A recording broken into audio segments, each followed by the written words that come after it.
Hello and welcome, everybody. Welcome to the No Name Music Cast. My name's Tim, and this is Joy. And on this week's episode, we have a very special guest, an old friend indeed. Now, this gentleman is a singer. He's a songwriter. He's a multi-instrumentalist. He was part of the original band fREAKJam that, in fact, released an album, which I was part of too. He's been running West London's premier jam night for almost 25 years. During the COVID lockdown, he brought the entire music community together with an online jam session called Radio fREAKJam. And he's recently relaunched Radio fREAKJam as a Meet the Freaks interview-style program. And I give you Mr. Ian Husbands. Oh, thank you very much. What a lovely intro. Is that me you're talking about? I think it's supposed to be you, yes. Who wrote that? ChatGPT? Well, I mean, as you can see, look, yeah, if ChatGPT has got scrawl like I have on my notepad. Well, his handwriting's better than mine, so how you doing? Yeah, not too bad. Thank you for coming on the podcast. Now, as you probably know, every episode we've ever had of the No Name Music Cast has you on it. With your title, theme music. Yeah, because it's the demo version of the song Another Day from the Frequency album. Why did you choose the demo version out of interest? Because I like the demo version. I think it has an urgency to it. I like the way it sounds. I don't know. For me, that demo version of Another Day is more close to the way we used to play it live. Do you know what? We're still playing it live. We now slip it into Voodoo Child by Jimi Hendrix, and Andy takes on your role very, very well.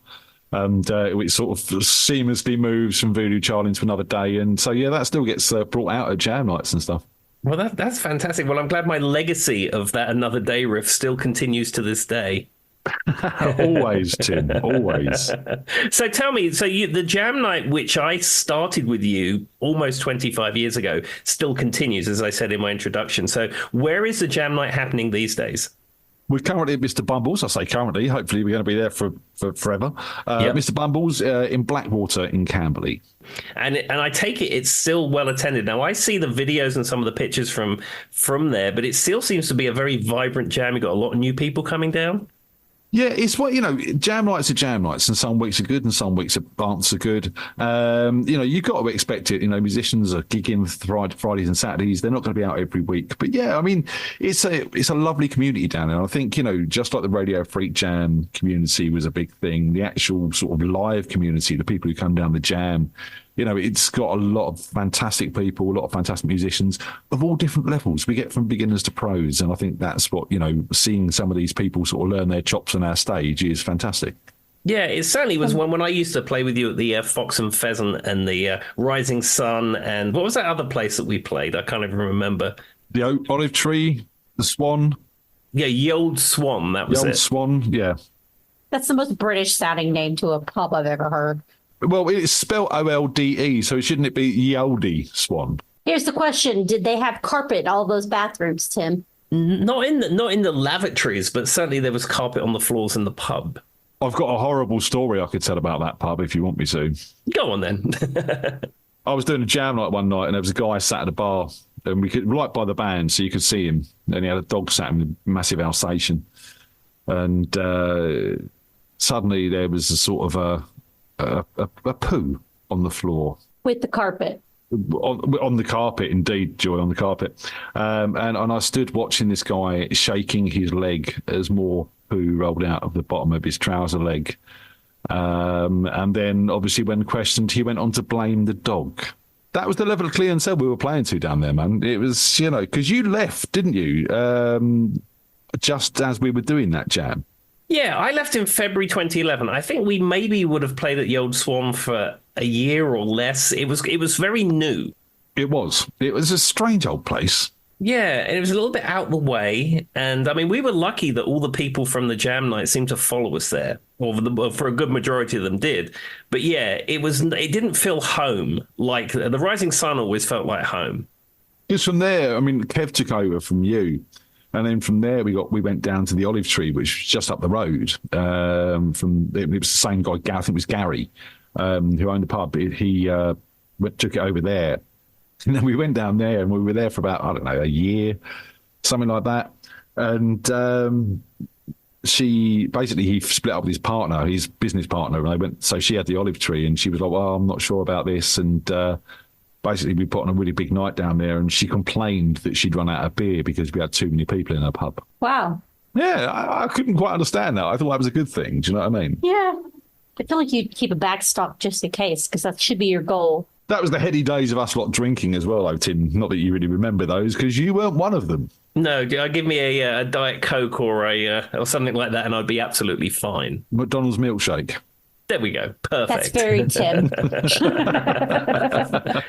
So, as I said in my introduction, one of the things that you've been doing recently, or in the last few years, is that when we had the COVID lockdown, you created Radio fREAKJam, which was a thing that brought all the local musicians together and gave them an outlet to play on YouTube whilst people couldn't leave their homes.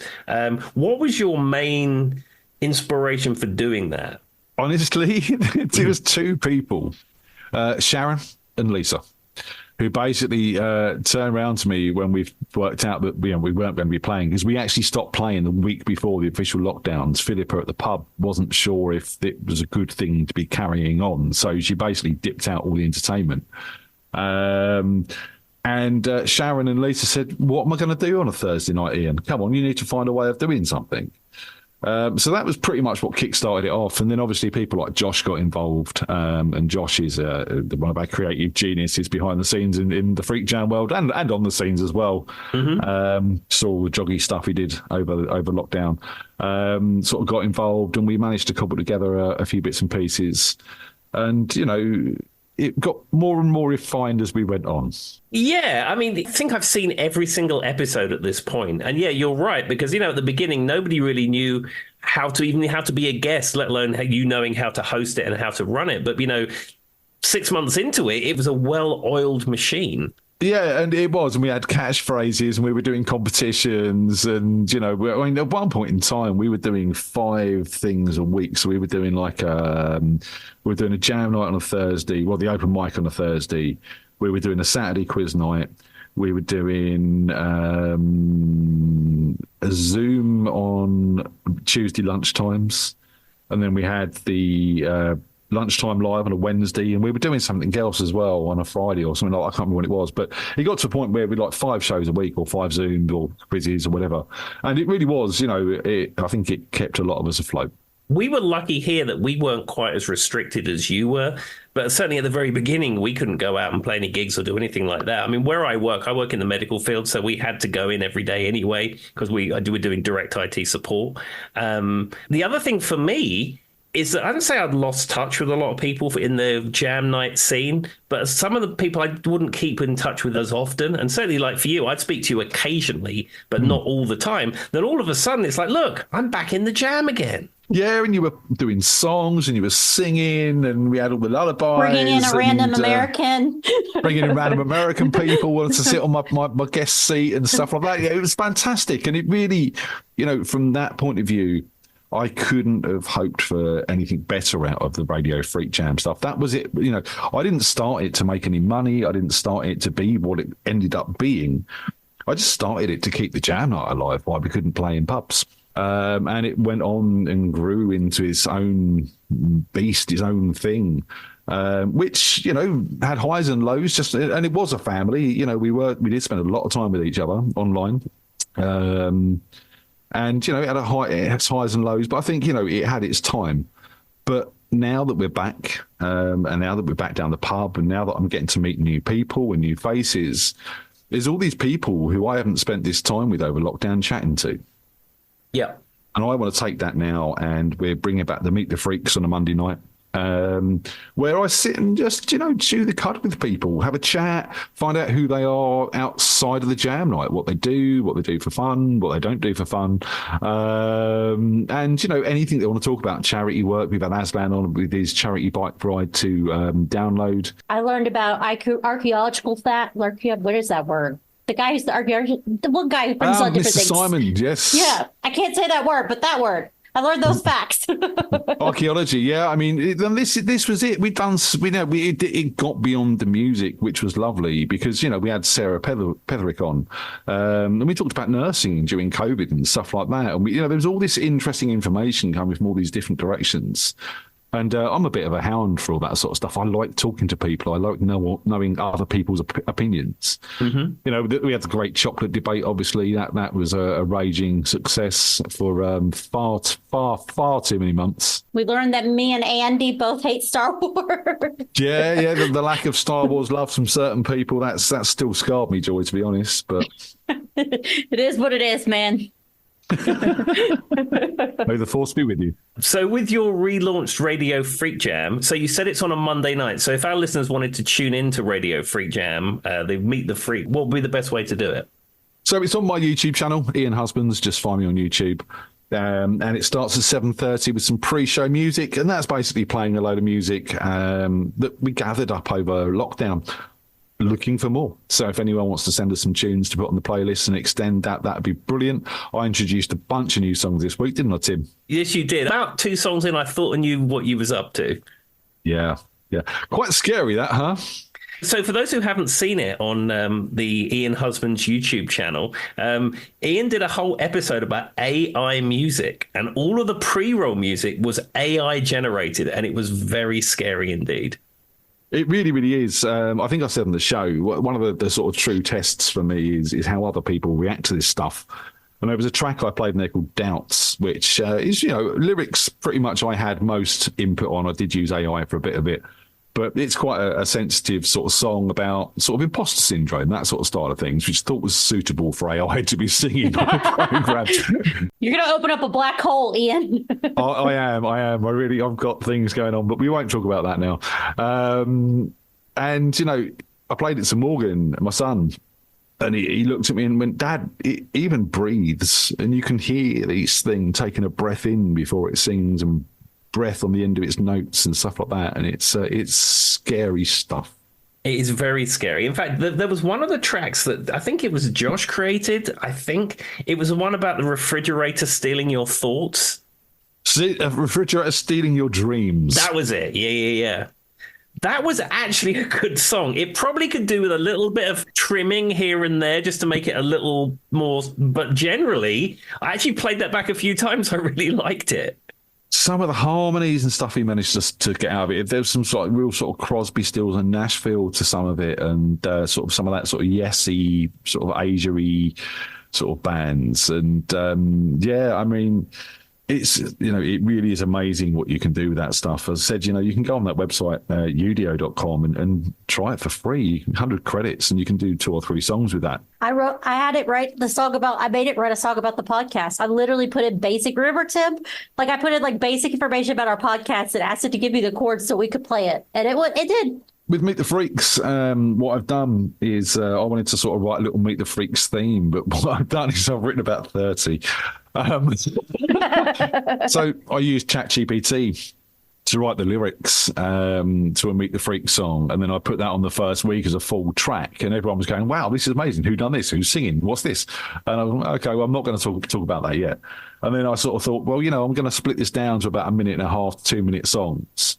And I've got a country one, and we've got a polka one, and we've got a sea shanty one, and we've got a Disney one, and we've got all these different songs. And the plan is, we had like when Tom came on, who Number of the Beef, I'd done an Iron Maiden style one. So I'm going to try and cater the shows with the theme to the guest. Yeah, it's cool and scary all at the same time. It is, and I really don't know how to feel about it. And I work in the creative industry as a graphic designer, and I've done photography and, obviously the music side of things as well. And these are all the things that I spent a lot of time learning and practicing and getting my chops up. And literally I can now type it into a website and it churns me out a song. I think it was Josh that said it writes better hooks than we do, and every line is a hook.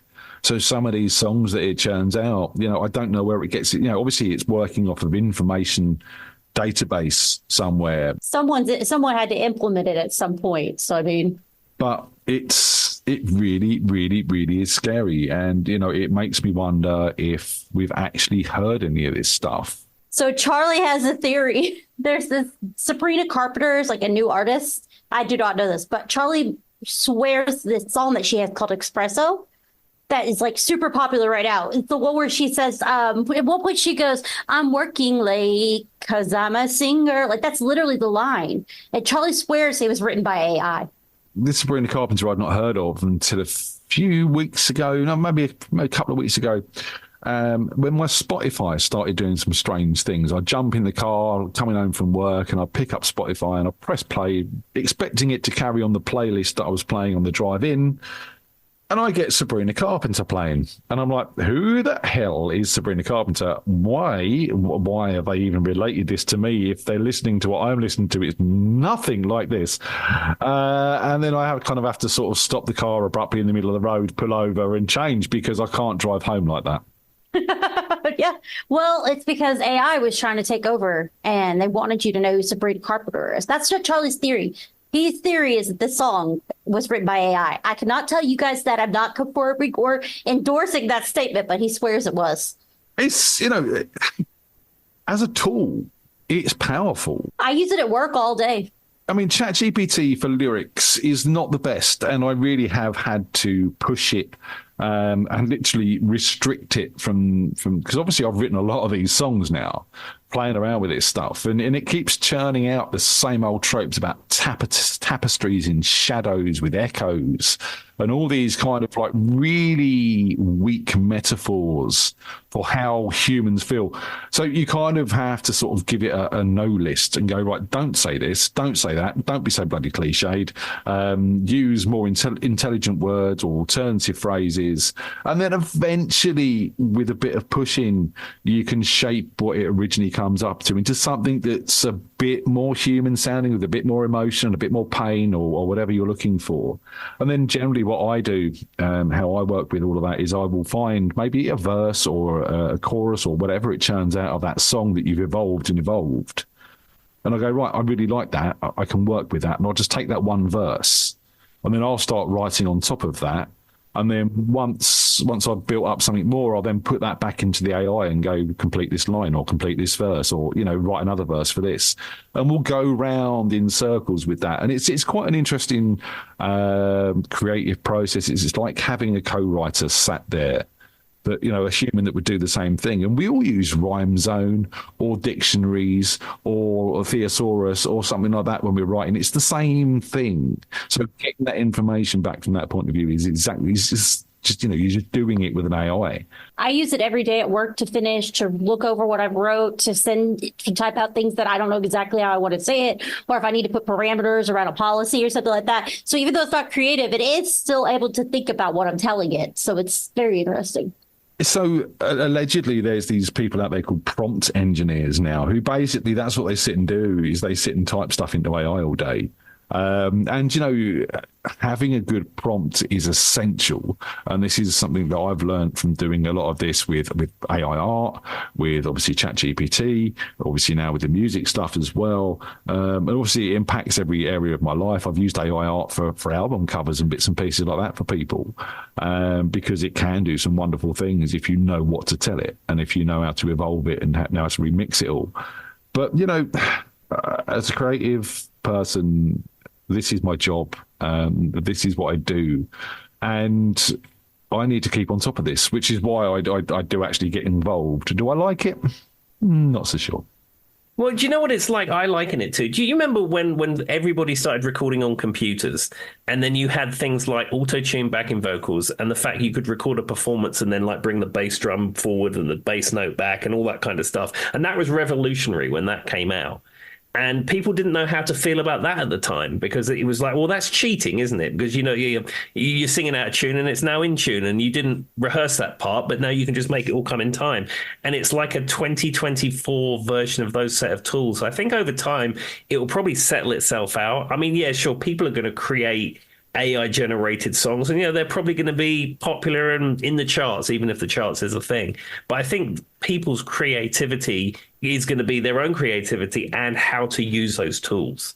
I think, and this is it, and this is why I stick with it. It's about now taking these tools and using them in an artistic way that benefits what we do. So, Night Cafe, for example, which is one of the apps I use for AI art, is not going to churn me out a finished CD. cover. If someone wants it, I have to tell it what I want. I have to tell it what I need. I have to instruct it in a certain way. I have to evolve that, maybe Photoshop it afterwards, because a lot of time AI puts a random weird text all over it that doesn't actually say anything, and bits and pieces like that. So sometimes you have to go and edit yourself. So, and then obviously I want to put the right text on. I want to put the band logo on. So there's always an element of human involved. But again, I said it just over a year ago when I done the original AI track. Give it another year, and this is immense. And when this, at that point in time when I done the original track, AI couldn't put all of the bits together that I wanted. It can now on its own with one text prompt.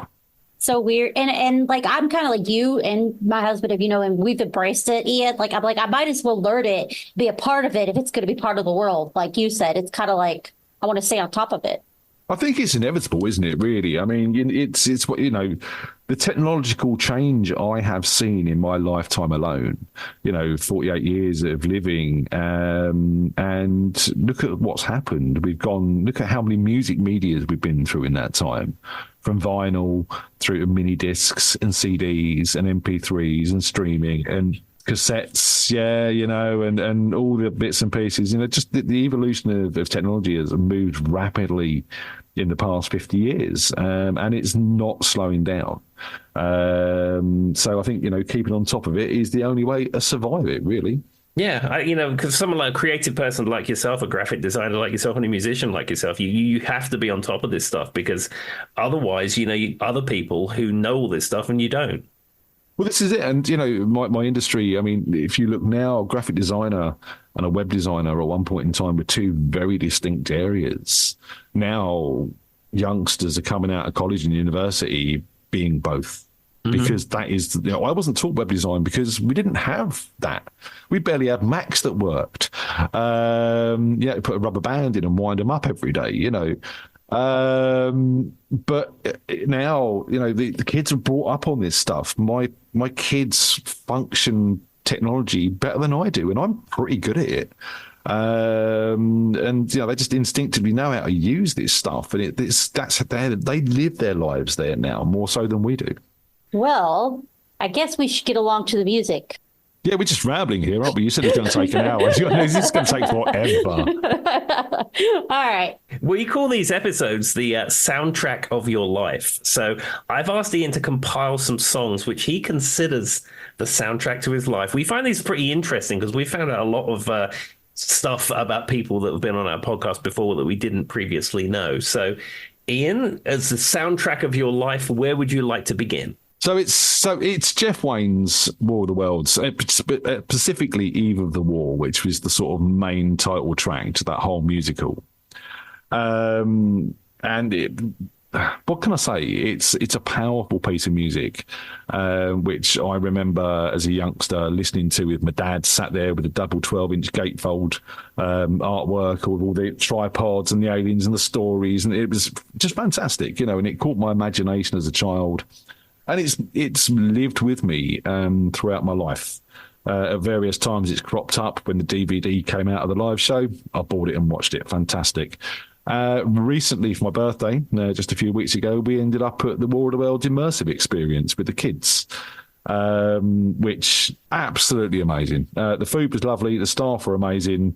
But the whole immersive experience itself, it's like a mixture of live theatre, VR, cinema, and various other bits and pieces going on. From the point of view of 1 minute you're sat in a chair gazing into a massive dome as all this weird sort of Escher-style artwork goes zooming past you, and the next minute you're hiding under a table in a dark room. The actors and actresses were absolutely amazing, and it's all then done to the soundtrack of Jeff Wayne's War of the Worlds. So, fantastic. And, because it was my birthday, we done that for, and a couple of weeks later, it was Father's Day. And my kids bought me a stylophone. So, you obviously know what had to happen, right? What had to happen? Well, I had to do a cover of Eve of the War on the stylophone. Of course, on the Of course, stylophone. it went full circle for you. It did. Well, when you've got sort of two celebrations so close together, and these things sometimes align. So that is what I've actually been working on today. I've actually been doing a bit of video work of me playing the stylophone, and I've got a fantastic, and I mean it's fantastic. I've shocked even myself at how good it sounds. Jeff Wayne's Even the War coming out on the stylophone, which I'm going to do that on YouTube, a little video I'm putting together. So watch out for that. Yeah, I'll be keeping an eye out for that most definitely. Now, I will say that the whole of that Jeff Wayne's War of the Worlds album is one of my favorites too. I have it on CD and vinyl. And it was a number of years ago. It was before I moved here. Hogg and I went to Wales to see it being performed. Jeff Wayne was conducting, and Justin Hayward was actually performing. Fantastic. I mean, it really is. I mean, just there's no part of it which musically, it's just ahead of its time. It still sounds very current when you listen to it now. Well, and for those who aren't familiar with what they're talking about, it was a conceptual album of H.G. Wells' War of the Worlds. And it's kind of like a rock opera style type thing is what I would probably label it as. I don't know if that's the best way to say it, but think of that. And it's really cool. I would say listen from beginning to end. If you're going to listen to the whole album, it paints a very nice picture. In order, not on shuffle. Yes. That would be useful. Good point. Otherwise, you put it on shuffle and say, it was the bacteria. It was the bacteria. You're like, what? Redweed? What?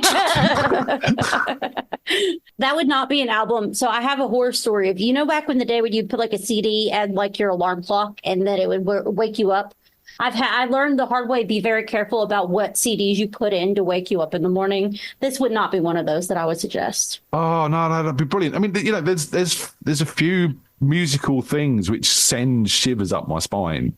And the opening of the Star Wars theme, when the horns and that kick in, that's one of their moments because it's childhood nostalgia. And those opening chords to War of the Worlds as well, those big orchestral chords coming in. Amazing. Yeah, it goes bam, bam, bam. Yeah, I'm completely with you. And then you've got that really sort of threatening, looming bass line, sort of almost just holding one note, except for a few runs here or there, sort of giving it a real sort of sinister feel. It would match starting my day perfectly. Fair enough. All right, what's the next song? I had to put some Pearl Jam in. Of course. We saw that coming. Yeah. I mean, people know me. I was in a Pearl Jam tribute band. I've played Alive and Black with Tim, as well as many other musicians down the jams and bits and pieces, and Paul and Andy and everyone in the past. And it's just, a band for me.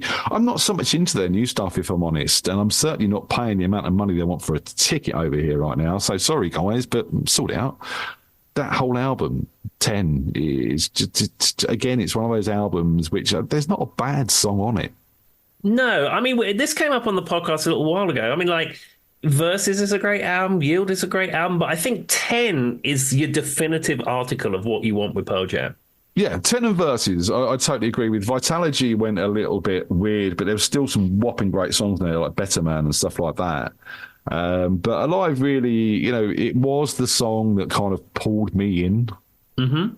And it really was the start of me going, do you know what? I can't sing 80s classical rock and my voice isn't up there, but it is down here and maybe I can do something like that. So it was kind of like what spurred me on really to believe that maybe I could do something. That's a really good point. I never thought about that, Ian, from somebody who is a vocalist.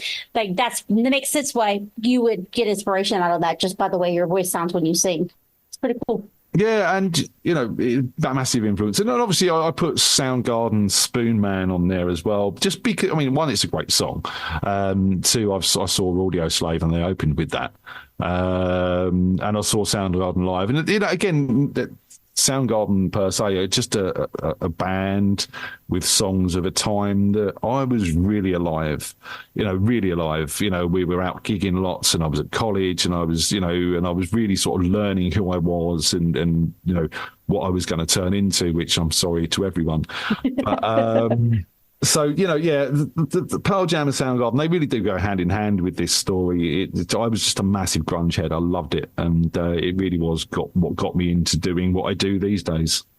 Yeah, and I have very many good memories of actually performing alive with you because I think up to that point wasn't really that familiar with Pearl Jam at all. And I know you suggested that we learnt it for like the jam nights and other gigs that we did together. And then that whenever I hear that song, it always makes me think of that particular era, like the Bentleys era. You see, this is the soundtrack to my life, Tim, because, I haven't picked necessarily favourites. Obviously, Pearl Jam and Soundgarden are two favourites, but, these are songs which really punctuate memories in my life. And I think there's a difference between having those and your favourites, if that makes sense. Sure, 100%. Which is why that's a nice segue into the next song. Most people will go, we know Ian's not a Bob Dylan fan, because I'm not. But I did put Blowing in the Wind by Bob Dylan on this list. And there's a really, really good reason for that. Because my dad bought a guitar. He bought the first guitar that was ever in our house. And we used to sit, sunny day in the conservatory. And my dad would pick up the guitar and he'd strum out a few Bob Dylan songs and a few Beatles songs and stuff like that. And we'd all have a little sing-song. And it would just be, the family having a little sort of moment, And again, just a part of my life where, that guitar being in the house then enabled me to pick it up and give it a try, which then inspired me to go and buy my own guitar. 60 quid in a second-hand music shop up the road from us. So, just it's one of those songs which punctuates that time, that sort of transitional time for me. My mum and dad brought me up on so much good music. Mm-hmm. And I could put so much more in this list that relates to them and what we used to listen to when I was a kid. But ultimately, I think the fact that we actually sat there with my dad singing along to him playing guitar, that was what the difference was. Yeah. In fact, I have a memory with Blowing in the Wind because when I was at school, we had a band called Utopia. But before that, it was just friends. We used to go around someone's house and used to jam. And his sister used to sing and play guitar. And she was actually probably a better guitarist than we were. And in fact, that was one of the songs that she used to play. And I don't know, I aspired to be able to play that song. And, working the chords out, I'd go home and try and figure out what she was playing. So we were connected in a funny kind of way. This is what I love about music, Tim. Especially obviously our generation. There's going to be quite a few connections through our parents to music they listen to. There's going to be quite a few connections to the music we listen to, and obviously on a personal level, the music we went on and made. Well, I just find it interesting you talk about the parents thing because that's what I've attributed. Because that's where me and the podcast started. Was one day me and Tim just started rambling in the lunchroom, and he realized that I knew a lot about music, and I think that's how we became friends. And I attribute that to my parents. If it wasn't for my parents and the fact that they let me and my twin sister buy drum sets and guitars and pianos and kept music in the house, and even though I was the world's worst drummer, they tried to inspire me. I think it's interesting you said that. That's very important to me. You see, I'm not going to thank my parents for that because when I was a kid, I wanted a cello, a drum kit, or a sax. I got a keyboard and a pair of headphones. And probably the most important part of them for them was probably the headphones. Exactly. My parents probably wish they had went that route when they heard my drumming. But anyway. And my dad coming over and flicking a switch going, look, it's got a saxophone on it. No, bless them. Seriously, in all seriousness, my parents were a massive musical inspiration. And, if it wasn't for them playing music like they did, I wouldn't have an interest now. That's what I was saying. I agree with you on that. I grew up in a house like that, and it's cool. So, well, should we move on? Again, Eddie Vedder appears on the list again. Sorry about this. I'm not an obsessive fan or anything. The restraining order is just temporary. But Hard Sun. And this is actually a cover that he done, and I can't remember for the life of me who done the original track. Joy, can you have a quick... I'll give it a Google for you. Give it a Google. Hang on a sec. Is this an early Eddie Vedder track or is this a newer one? Because I know he started playing ukulele music at some point. So he done a soundtrack for a movie called The Wild, about a guy who basically gave up all his wealth and went and backpacked through the Arctic and found a little coach and lived in it until he died because he ate some bad plants. And there was some great tracks on that album, like Society, and Hard Sun was one of them. And we actually had this at our wedding, myself and Tony. We had Finally Forever, Chris Cornell, and she walked up the aisle to a piano version of Nothing Else Matters. But But Hard Sun, really, you know, when you listen to the lyrics, it just says a lot that we were sort of trying to say, and it's a lovely song. So check that out if you don't know it. So, and it was originally written by Gordon Peterson, who performed it under the pseudonym Big Harvest. There we go. Yeah. There you go, everybody. And that was in 1989. I almost said 1889. I was like, wow, they really went back for that. Never mind. Yeah, no, the lyrics are all about being a better man when you're walking beside her. Oh. So it just seemed fitting. I mean, it does fit. And we did a whole podcast on songs you shouldn't use at your wedding, and that one wasn't it, Ian. So, you know. That's good. I'm glad. I wouldn't want to be on that list. Because it was mostly like people who think Hinder is actually songs about your lovers. You should do one for funerals. We did one not on the hospital radio. Yeah, that's a good one. I mean, we used to do a jam night down at the Angel in Hayes, and one of the landlords down there, bless him, committed suicide. Sad story, but with a funny ending, because we all went to the funeral. And, you know, we get to the bit where they sort of say, you know, if you'd like to bring some flowers now and place them on the coffin, please do so, queue up. We were in the second chapel because it was just so busy. So we were watching it on the video screen. And, you know, people are sad and upset. And they said, we're going to play some music while we're doing this. Ding Dong, the Witch is Dead. His choice. Oh, he requested it, He requested this, yeah. And obviously it's one of those moments where you sort of sit there and think, Sean, you bastard. Because you don't want to laugh at his funeral, but you can't help but sit there and obviously fight back the tears and the laughter. It was an amazing, really quite a touching, amazing moment that will always stick with me. But yeah, so if you want a funeral show, there's one not to play at a funeral. And I'm sure if that chat was, you know, was in the room, obviously he was, but, you know, if he was alive in the room, he'd probably be laughing his head off. Oh, yeah, he would have loved it. He would have loved the reaction that you got from that. That was the whole point. I'm having thank you very much from Oliver. Fair enough. Charlie's convinced he wants clowns at his funeral, like literal clowns, just like juggling. So there you go. That's what he's told me his final requests are. That doesn't surprise me somehow. I told Hannah I'm having an all-black coffin with a red light scanning across it, just for my own entertainment. Is it going to make the noise? Obviously. Good. All right, what's your next song, Ian? All right, so I put Rebel, David Bowie on this. And again, more of a time and place thing, this, because I was very lucky to get working on album sleeves for some quite big artists. We've done Bentley Rhythm Ace, we've done the Beastie Boys, and we've done loads of sort of like the KTEL 500 songs for £2 in your local motorway service station type albums. And yeah, we've done some wonderful stuff, Joe Cocker. But one of the biggest names and the pinnacle of that time that I got to work for was David Bowie.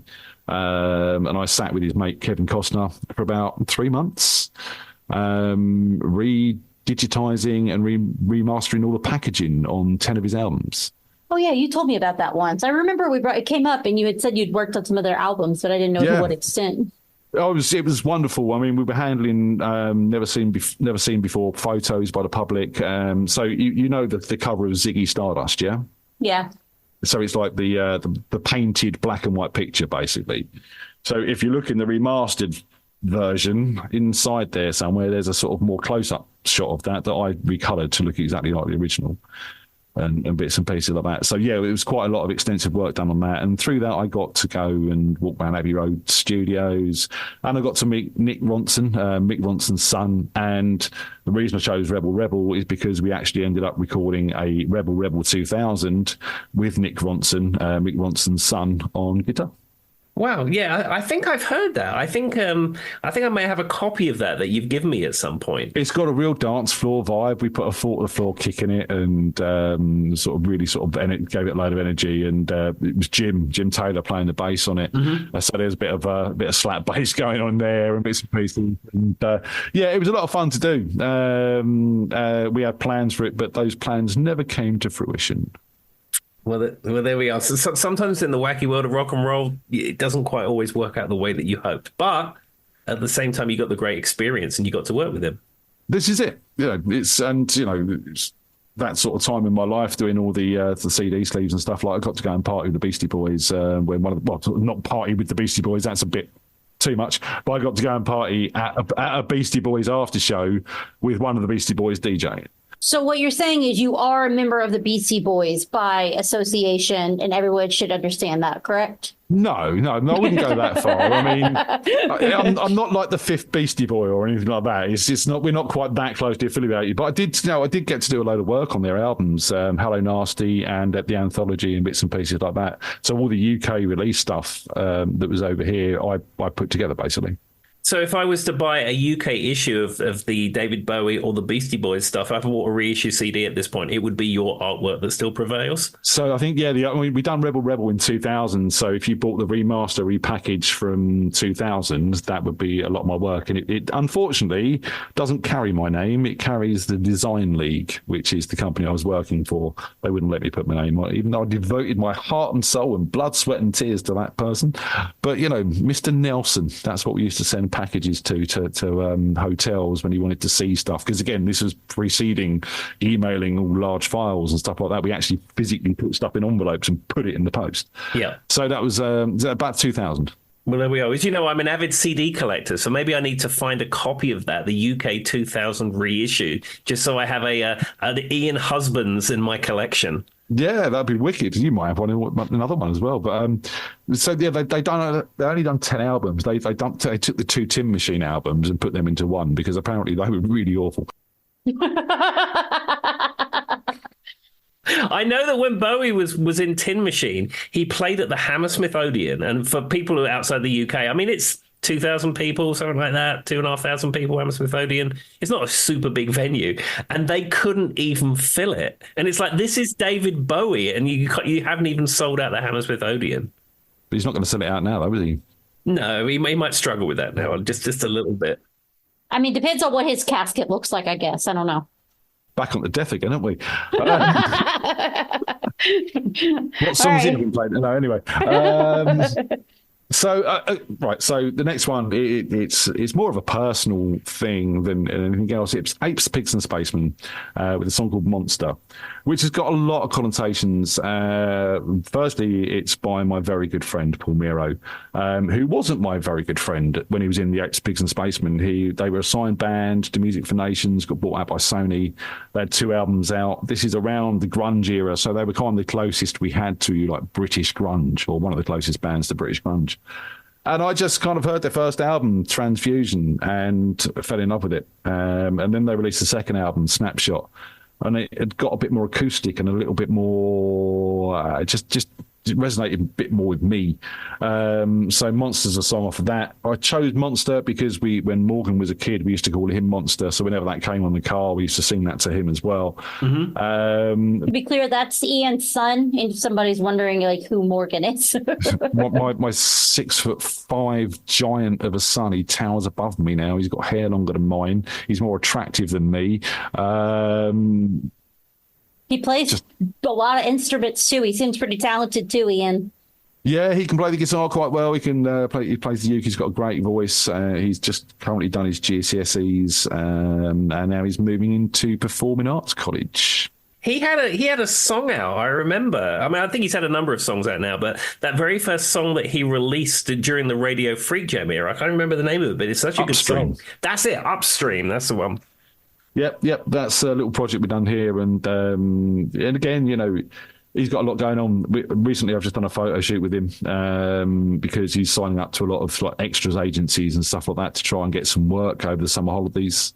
And we've done like a minute's promotional video. That was interesting. I have got the outtakes, but you won't let me put them out.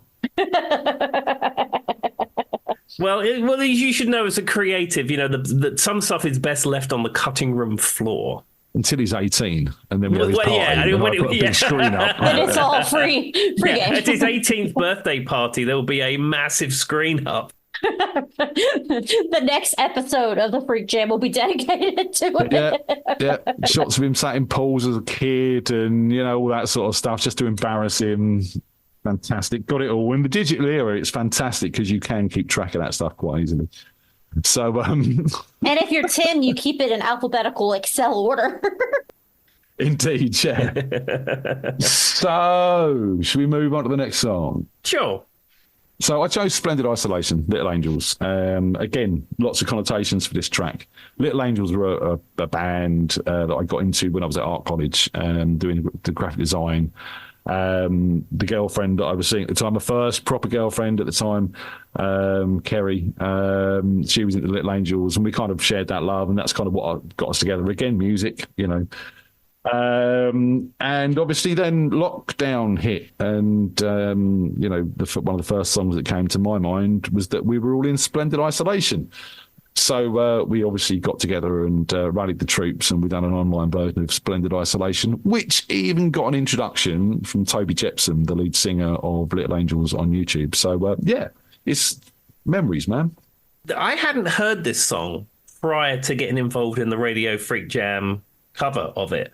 But for me, when I hear it now, even the original, it reminds me of that time of reconnection when, you know, everyone was locked down, yet at the same time, I was reconnecting with all these people that I hadn't seen for years, and also meeting new friends like your Wispies and your Aslans and all people that I never knew of before, and all just from, you know, getting involved with your online jam session and then throwing a quick solo on there with a video, and you edited it all in there, and all of a sudden I'm part of this universe. Yeah.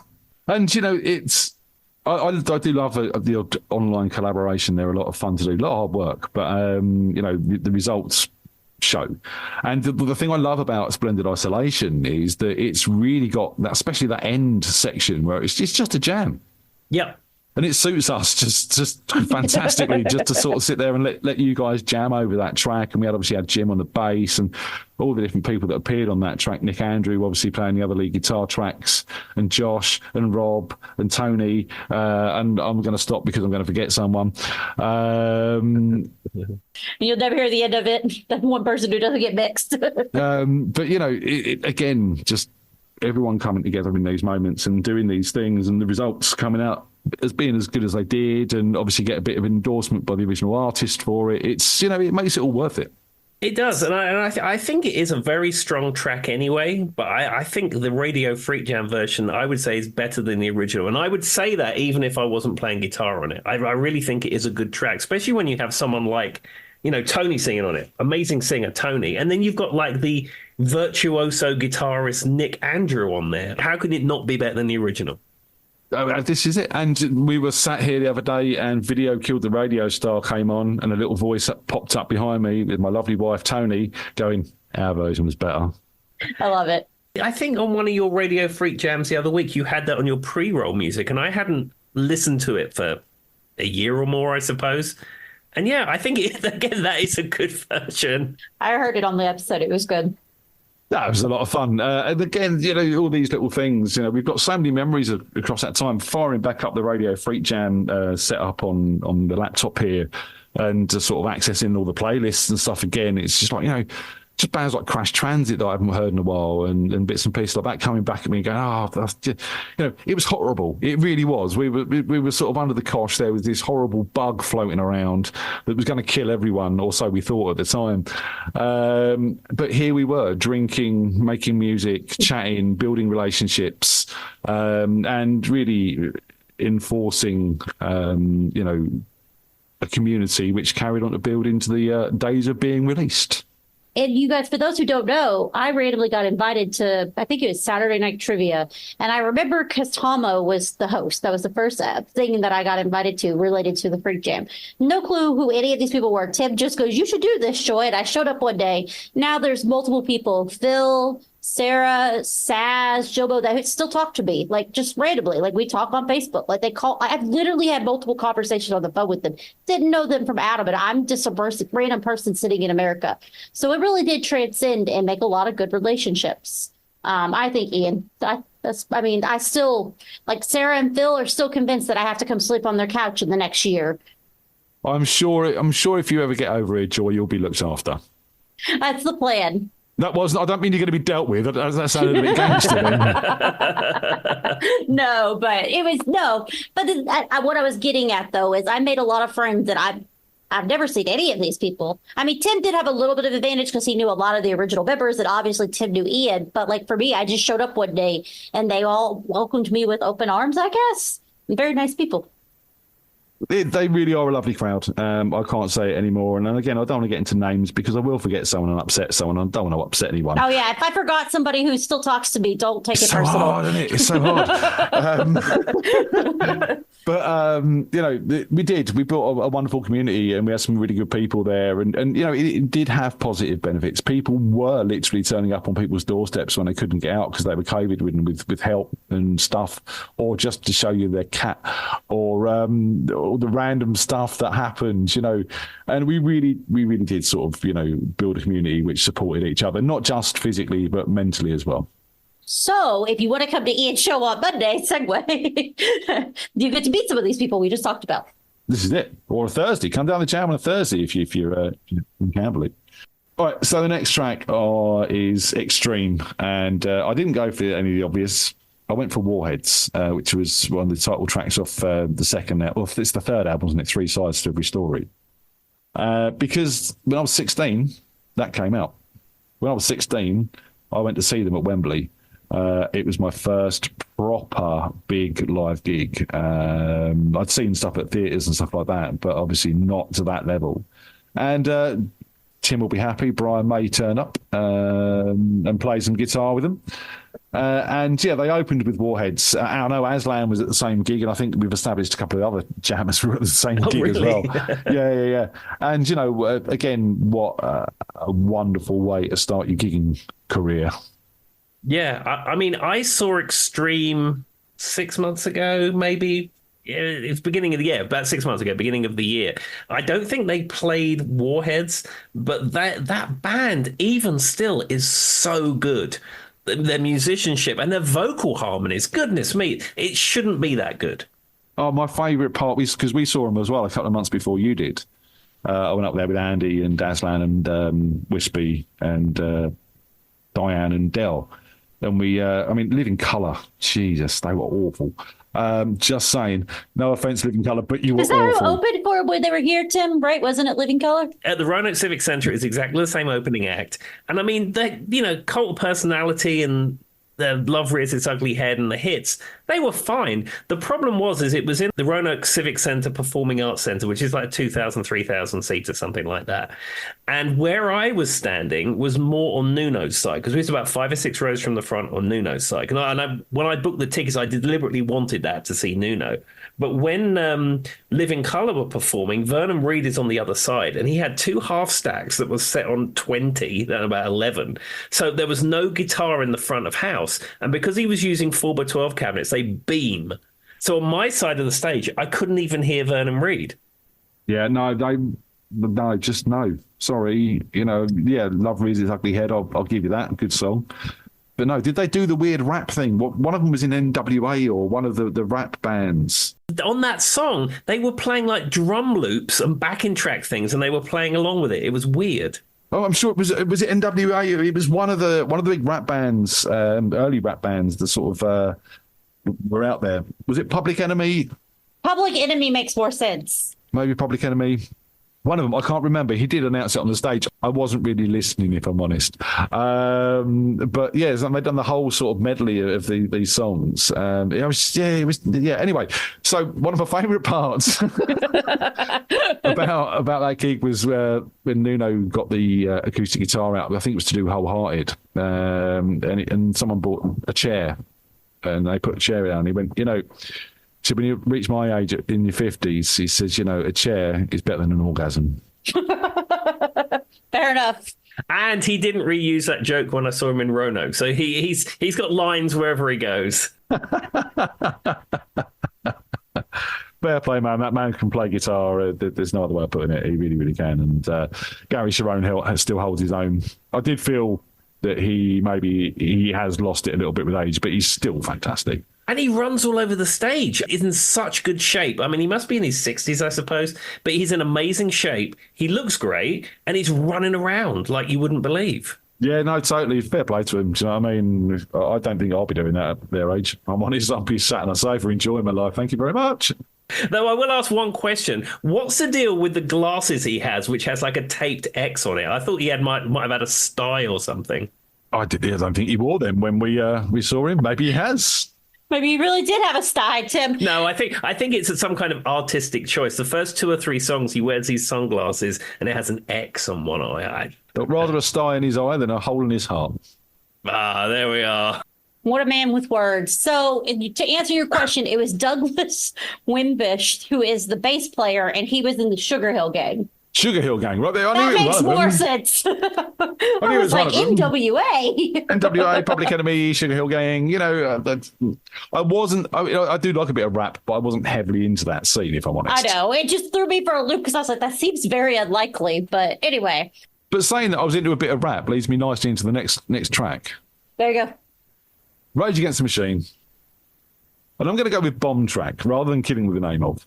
And the reason, again, that whole album is just a masterpiece. It really, really is. If you actually sit and dissect it and listen to it, the production values, the lyrics, everything on there is just fantastic for an aggressive punk-like, rap-like band, you know. But that CD travelled with me and my group of friends to every party we went to. We went to a lot. And we would get there, and at some point in time in the evening, one of us would plot the course to the CD player, and we would change whatever shit they were playing, and that would go on, and drinking would pursue. And you know, again, soundtrack of my life. I remember just playing in the background constantly, and obviously then you go on and Killing the Name Of becomes a bit of a covers band thing, and it becomes a bit of a Christmas song, strangely. It really, a Christmas song, really? Yeah. Are you not aware of this, Joy? No. Yeah, Killing the Name Of is a Christmas song. There's a massive campaign over here on Facebook a few years back now to basically get Rage Against the Machine to #1 at Christmas, and they did. Okay. Maybe I do kind of vaguely remember that. So what would happen is that every year, whoever won Pop Idol or X Factor or whatever was more or less guaranteed the Christmas #1. And this had gone on for 10 plus years, and people were angry about this. No one else was getting a look in. It was that or something about sausage rolls or some nonsense like that. No, don't even go there. How many years did they get a bloody #1 with a sausage roll song? It's terrible. So there was a Facebook campaign to get Killing in the Name Of by Rage Against the Machine to the Christmas #1. And they worked out all the logistics of it. It's like, well, you have to buy it from the UK iTunes store on this date, or buy it from the Amazon thing on that day, or you had to buy it from Google Play something on that day, and you have to buy this one, and it has to be done this way. And they worked it all out. So everyone did. I did it. I was actually part of that. I did it, and then of course Christmas rolls around, and Killing in the Name Of Christmas #1. Yep, I voted for that as well. What a band! And they were different. They were new. They were fresh. They were sort of had this totally different approach to rock and rap. They were grungy, but they were rappy, and grunge and rap. It worked. Who'd have thought it? And the thing is about Tom Morello. He is the DJ of that band, but he's the guitarist. And he's one of these guitarists that you can tell it's him instantly. You know, he's not a Steve Vai technician or a Joe Satriani, you know, progressive player or like an Alan Holdsworth or something, but he created and formed this sound that's just him. And you know immediately it's him. I've got a lot of time for Tom Morello, you know, from Rage Against the Machine, Audio Slave, Prophets of Rage, and all the other bits and pieces he's done. But I do find him a bit of a one-trick pony. You know what you're going to get with him. It's going to be noise. It's going to be fun noise, but it's going to be noise. Yeah, do you know who he's like in a lot of ways? Sort of. He's like The Edge. Like The Edge pretty much plays the same D minor chord with delay regardless of what song it's in. But Yes, you immediately yeah. know when he hits the guitar, it's The Edge. And Tom Morello is exactly the same. He's formed a niche where you know immediately it's Tom Morello. Wasn't it Bill Bailey that done the sketch where basically he was pretending to be The Edge and he was playing all this lovely stuff with, and then someone just turns the delay pedal off and it's like ding, ding, ding, ding, ding, ding, ding. So, moving on then. Sitting at the dock of the bay, Otis Redding. Now, most people don't know, but I love a bit of soul and a bit of Motown. And that was sort of some of the early music I was listening to before I got into the rock stuff, which really sort of stirred me. But and also, if I'm honest, it's probably the first cover I ever sung live. Where did you perform that cover? probably, if my memory serves me correct, after 48 years of abuse, down at the Rising Sun in Sudbury Hill, at the jam night down there, with Chudley and Drew and all that mob, Lightning Lenny, and that probably would have been with Jim Taylor. I went to that jam session a number of times. I think even before I properly knew Mark Chudley. I forget who I went down there with, but I went there a number of times. Did you ever play with the guitarist Simon Freed? Yeah, yes and no. I knew of Simon. Obviously, he died, didn't he? And they had done the charity album and stuff for him, which we played some of over on Radio FREAKJam. We played some of that album. But no, I didn't know him as well as a lot of people did. Yeah, I mean, I didn't know him personally, but he was somebody I saw up on the stage, and you saw him and you was like, wow, that guy is amazing. Yeah, he was there was a lot of talented people down there. Tina Regan, who sadly left us as well. Very, very talented vocalist. And again, this is, I trod my boards in jam night, so it's no surprise I ended up doing my own, isn't it, really? I owe my musicianship to the jam night at the Red Line in Twickenham, really. I mean, I was a guitar player who was in a band at school, and we tried real hard and all that stuff, and then I left school. And then road quit. Yeah, and someone got moody or something, I can't remember. But, I was out of that, and I was just had this band at school, and I was sitting in my bedroom twiddling guitar, and then all of a sudden, living in Twickenham, the Red Line Jam appears at the end of the road, and I thought, well, I'll go along to that and see what happens with my dad. And really, learning how to play with musicians that were much better than me on that stage really set me on the right path, and how to control an amp on stage and how to know when to stop, more importantly. And that's how I sort of really started to learn my craft. And I think coming up through that kind of environment, rather than just sort of sitting there in your bedroom by yourself, just playing along to YouTube videos, I mean, it's the best thing you can do is be around musicians who are significantly better than you. I say this to a lot of people these days, you don't learn anything. You do learn stuff in your bedroom, but you learn your instrument. You don't learn how to be a musician in your bedroom.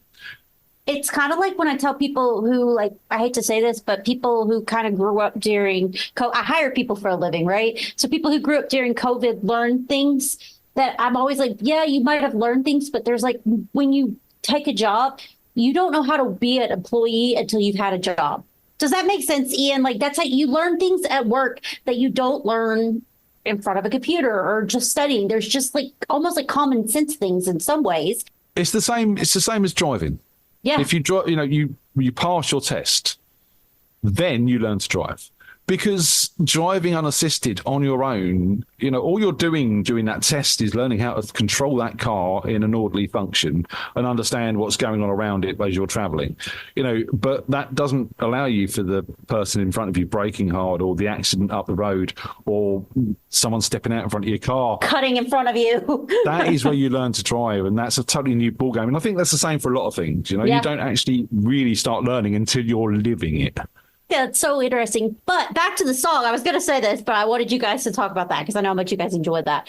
I was really happy you put this song here. For those who don't know, Motown, soul, Tim knows this, and disco is pretty much what I grew up on. That is my bread and butter of what started my love for music. So Otis Redding, his version of Love Man is probably my favorite, but I'm glad you put this on here. But I found it interesting. This is the first song you sang. Based off of what I've heard you sing, your voice, I'd like to hear this version, is all I was going to say. It would be interesting to hear, because what people don't know is there's a really kind of interesting key change in this song that actually makes it sounds up to your ear easy to sing, but it's not as easy as it sounds. We probably didn't do the key change, if I'm honest. Well, I still want to hear your version, Ian.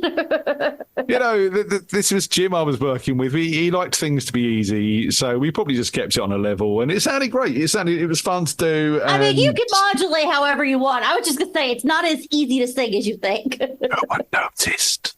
Now everyone's going to go back and be like, Ian, where's that? It's like a key change. Didn't hear it. But anyway, I was happy you included this, because this is one of my favorites. Yeah, I aim to please, Joy. Obviously, that's what everybody does, of course. He's got a fantastic voice, and again, I'm a feel singer. I'm not necessarily technically the best singer, but I sing from my soul, if that makes sense. Yeah. That's what they're doing in the Motown days, so it matches. Exactly. And Otis Redding, he's not perfect in everything that he does, but it's those moments where he's not perfect that he's probably got that little bit more feel in it that makes you go, ooh. Sadly, he died way too young, too. Yes, does have many good ones. He was like 20 in his mid-20s, I think. He wasn't 27, was he? No, he wasn't part of the Forever 27 Club. No white lighter in his pocket, I guess. I don't know. But I think he was like 26. And then he got his wings, didn't he? Wow. Did you like that? That was something, Ian. You walked right into that, sat right down. See, this is what I do. I set things up. So, Wings, ladies and gentlemen, they're Band on the Run. Ah. I've heard of that band, yes. This is a song, right? I mean, again, my mum and dad played the Beatles and stuff like that, but I was never really a massive Beatles fan. But this song, do you remember cassette players? They were grey or black, or sometimes had a fake wooden facade on the top of it. And it was a cassette player and it had the buttons below it and just a speaker above it. And it was like a long rectangular thing. They were the kind of cassette player that you would have if you had a Sinclair Spectrum, that kind of thing, where it's an all-in-one unit with a speaker at the back and the kit buttons at the front. And, you know, you'd load your computer games with one, but at the same time, you might have one in your bedroom or whatever. Yeah, I had one. My dad gave me one. And it was kind of really, for me, my first memories of having my own personal music outlet, if that makes sense. Mm-hmm. You know, we later went on and had record players and obviously evolved into MP3 players and stuff like that. But, you know, I fondly remember this cassette thing. And I used to sit there and constantly listen to Band on the Run just because of all the different parts of that song. Mm-hmm. You know, it sort of ducks and weaves and moves around and it sort of tells this story. And, you know, you've got that whopping great chorus comes in. And yeah, again, just sort of memories of sitting in my bedroom listening to it over and over again on my favourite tape player. It was amazing. Yeah, I mean, this is such a good song. The whole of the Band on the Run album is superb. And obviously, I imagine you know the story of it. Wings went out to Lagos to record the album. Two of the members quit like the day before they left. So it was Paul and Linda McCartney and Denny Lane were the only people left in the band. And they go out to Lagos. They did a load of demos for all the songs. And they'd been told, don't go out at night in Lagos, you'll get robbed. So Paul, you know, he's just a cool guy. He's, oh, that's fine. I'm Paul McCartney, it'll be all right. So he's walking along with a bag with cassette tapes in it with all the demos. He gets robbed at gunpoint and they stole all the tapes. So they had to go back to the studio with no point of reference and recreate all those songs. Did they ever find the tapes? You've told me that story, Tim, but I wonder if they ever found who stole them or like. No, they got somebody went through the bag and saw there was no money and threw them in the bin, and that was the end of that, probably. It's kind of sad to think about, isn't it? You think all your work just went into a trash can. Yeah. Then again, you know, if I think about how many songs I've got sat on my hard drive that no one's ever bloody heard, it's pretty much the same thing. Well, you know, once you die, we'll put them all out posthumously, Ian, you know. Oh, thanks. Can I have them at the funeral, please? Right after Ting Tong, the witch is dead. Have you actually ever covered Band on the Run? Is that something you've ever played in a band? No. Be hard to do. I feel like there's so many working pieces and stuff. Yeah, I mean, it would be tough to do. I don't know if that's no, that's a bad idea, Tim. There we are. I've actually got an unfinished version of Band on the Run on my computer, talking about things that no one's ever heard. I found all the stems for it. Someone put them up on a torrent site, all the stems of Band on the Run. So I kept the drums and the bass, and every other instrument I replayed myself. All the keyboard parts and everything. I replayed the whole thing. Wow. And then I almost finished it, and then I never touched it again. Maybe you and I need to get together and finish this. Can we have a sleepy time version? Stuck inside these four walls. How did I know that's where it was going to start? Perfect place for a sleepy time version. There we are. Band on the Run. On the Run. And Sailor Sam. Now, that just sounds a bit seedy, if I'm honest. Yeah. But, so, should we move on from Sailor Sam? Let's move on, shall we? Laughing on Judgment Day, Thunder. It's a song and it's an album. One of those albums that I listen to a lot, and I don't know if there's many Thunder fans out there, but I've seen them live a lot of the time. I actually got a chance to meet the guys, kind of worked with Harry a little bit as well, the drummer. And just a great British rock and roll band. Mm-hmm. Danny Bowers got a fantastic vocal range. Luke Morley writes some cracking songs. And just as a band, I met Chris, the bass player, as well. He's a friend of a friend who'd done the thing and stuff. Anyway, but yeah, really nice guys and some great music. Got to go to the after show party. for one of their gigs, and then again, they've just kind of been with me. Do you know what I mean? And in times when I was a bit dark, I'd listen to some of their sort of more touching stuff, and in times when I was in the mood of drinking, they had a song to cover that as well, and women. So it worked. They're a band that I think are a British rock phenomenon. I don't hear anyone really in the United States really talking about Thunder. It's different now because we have satellite radio and digital radio and stuff like that, and every kind of genre is available. But certainly when I used to come here in the early 2000s, when you just had a few rock stations on FM, no one was ever playing Thunder. And I've asked people. Surely everyone knows Love Walk. Yeah, that would be the only one, though, Ian, I would think. I think it'd be almost like a one-hit wonder type thing. Well, that was their More Than Words, wasn't it? Do you know what I mean? Yeah. That would be the only one. Like, I've heard that song, Love Walked In, but I haven't heard the one you picked, Thunder. Like, I wouldn't know what that was off the top of my head. But it's always interesting when we do the podcast because Tim will, I will bring up something and I'll be so serious about it and just assume Tim knows this person. He's like, who are you talking about? And then he does it to me. And then we realize that, sometimes it just doesn't transcend across the pond. You just assume it does, but it doesn't. No, it doesn't. I mean, sometimes it doesn't transgress across genres. And Thunder are a perfect sort of band for that because I was really into them. They are sort of, the earlier stuff is much more classic rock, but they've done an album called Behind Closed Doors, and there's a song on there called Preaching from a Chair, and it's really grungy, but it criticises people who are wearing flannel and apologises that they don't do drugs. And basically, it's a whole critique of the grunge movement. And, I'm sat here now in a flannel shirt. I'm just saying. They have an interesting visual on stage because I saw Thunder.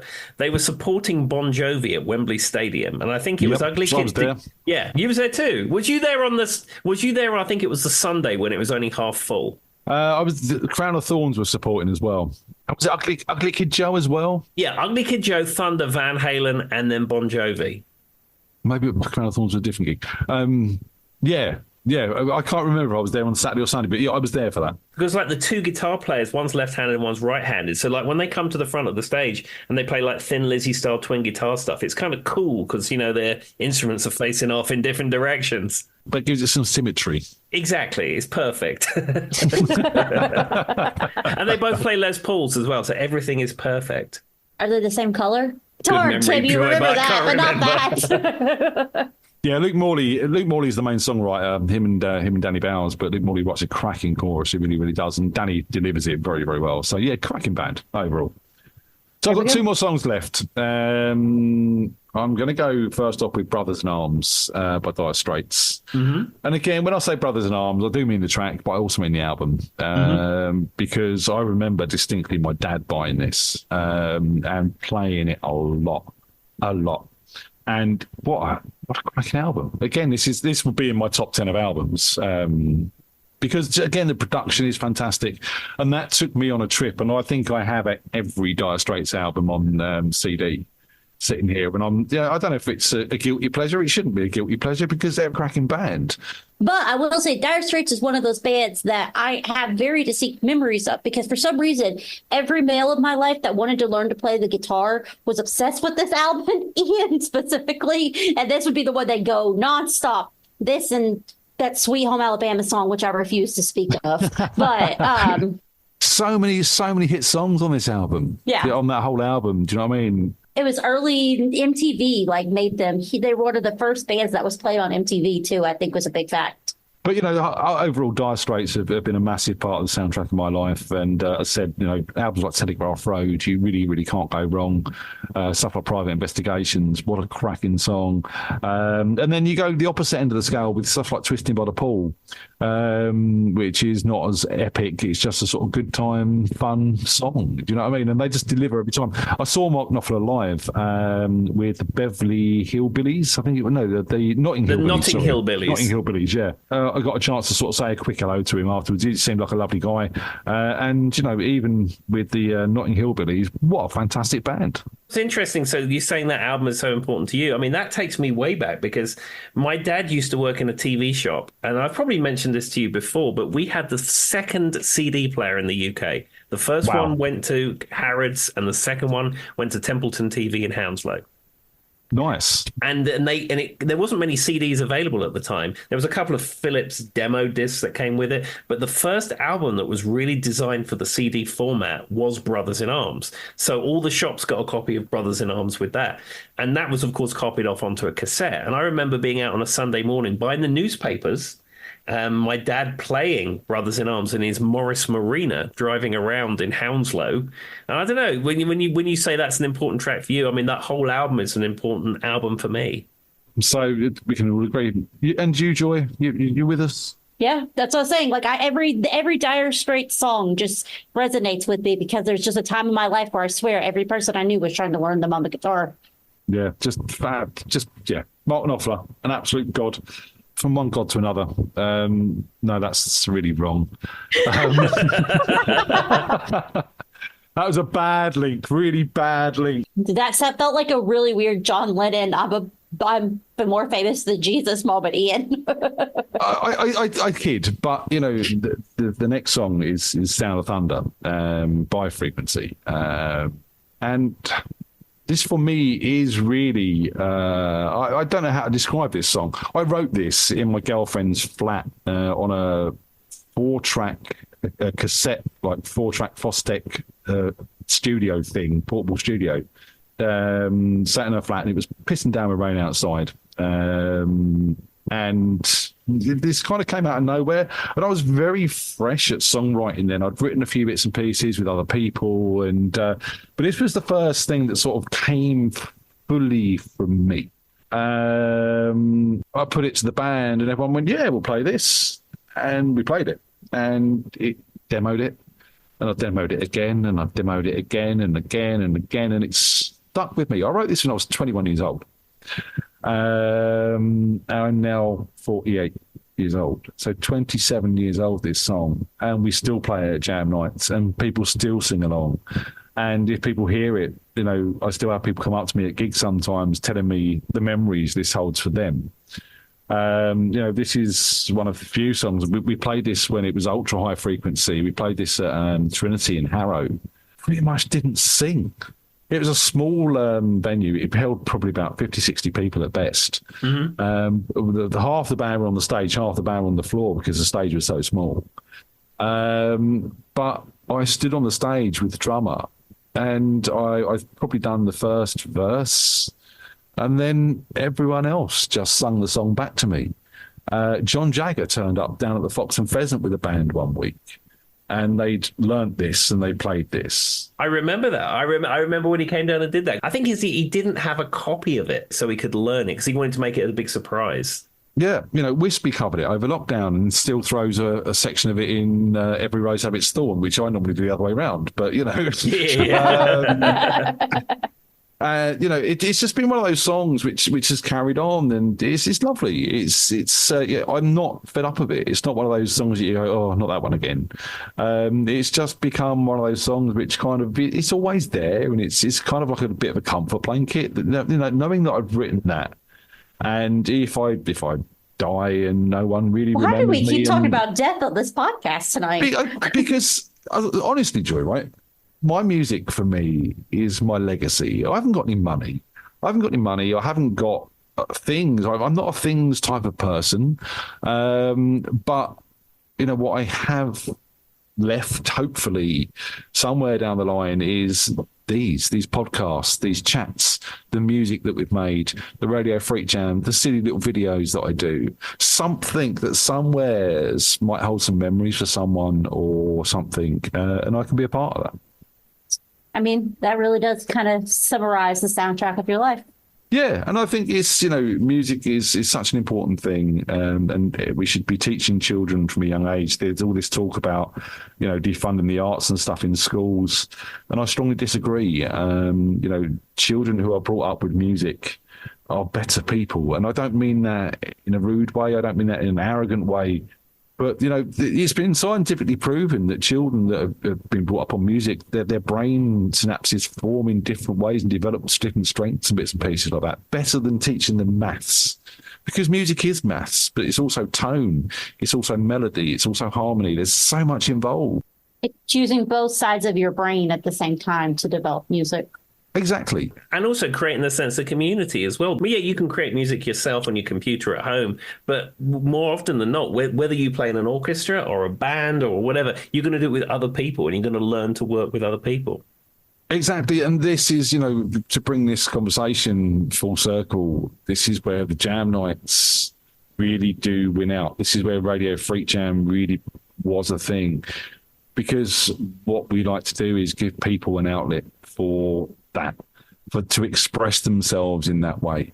Wasn't brought up in that environment. My dad playing the acoustic guitar, as we discussed earlier, in the conservatory, was kind of got me there.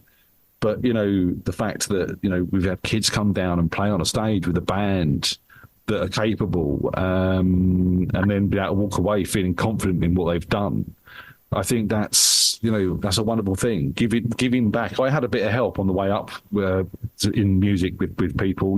People encouraged me to get up and let me up on their gigs and doing songs with them and bits and pieces like that. So this, for me, is my way of giving back to people who are starting out.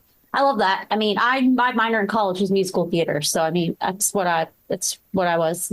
And I attribute it to my parents, because if it wasn't for my parents, and weirdly enough, even though I'm not religious now, I grew up in the church, and like a lot of musicians, I sang in the church too. And it was because my parents let me do that. That's where I started learning instruments as well. So I think it's great. Well, hallelujah, amen, sister. I done exactly the same. I was brought up a Catholic, sung in the choir at school and bits and pieces like that. And then I started smoking and found my real voice.